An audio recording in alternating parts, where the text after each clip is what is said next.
In a simple cottage placed at the edge of a thick forest, there lived two brothers named Hans and Karl. Hans, the younger brother, was known for his kind heart, while Karl, the older brother, was strong and brave, with a will to protect those he loved. One day, their father fell ill, and sensing that he was nearing the end of his days, he called his sons to his bedside. With a weak voice he said, "My dear sons, I have but one thing of worth, a magical special thing hidden deep within the forest. Whoever finds it shall get my gift." Eager to prove themselves and secure their family's future, Hans and Karl set out into the forest together. They traveled for days, facing dangerous paths and scary beasts, but no sign of the special thing could be found.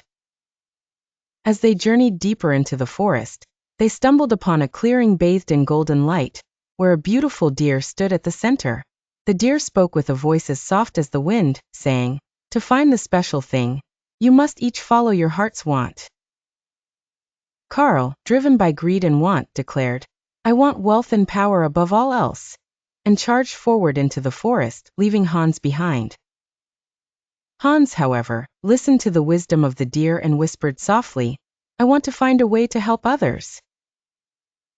And so Hans ventured deeper into the forest, guided by the gentle whispers of the wind.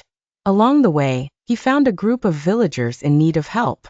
With kindness in his heart, Hans offered them his help, and together, they worked to rebuild their homes and mend their broken spirits. Meanwhile, Karl's quest for wealth and power led him to a dark and empty cave, where he stumbled upon a chest overflowing with gold and jewels.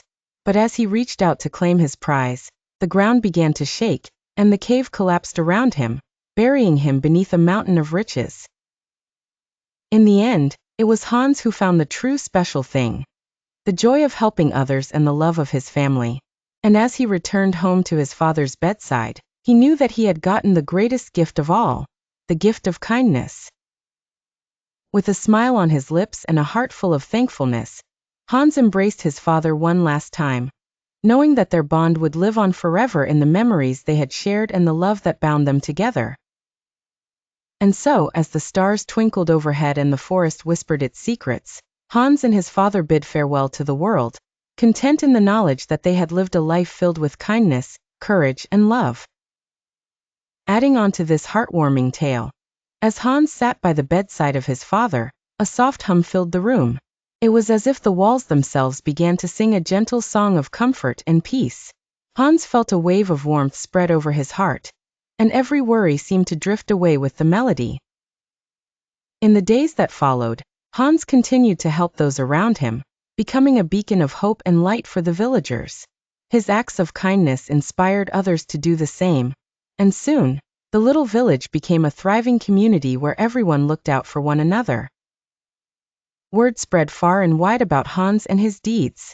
People traveled from distant lands, not to seek wealth or fame, but to learn the true meaning of happiness and fulfillment.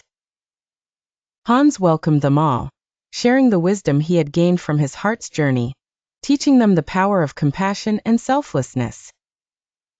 Among the travelers was a wise old man who gifted Hans a small, silvery bell. "This bell," the old man said, "rings with the vibrations of kindness." And so, Hans carried it with him wherever he went, its tinkling sound a reminder of the gift he had discovered.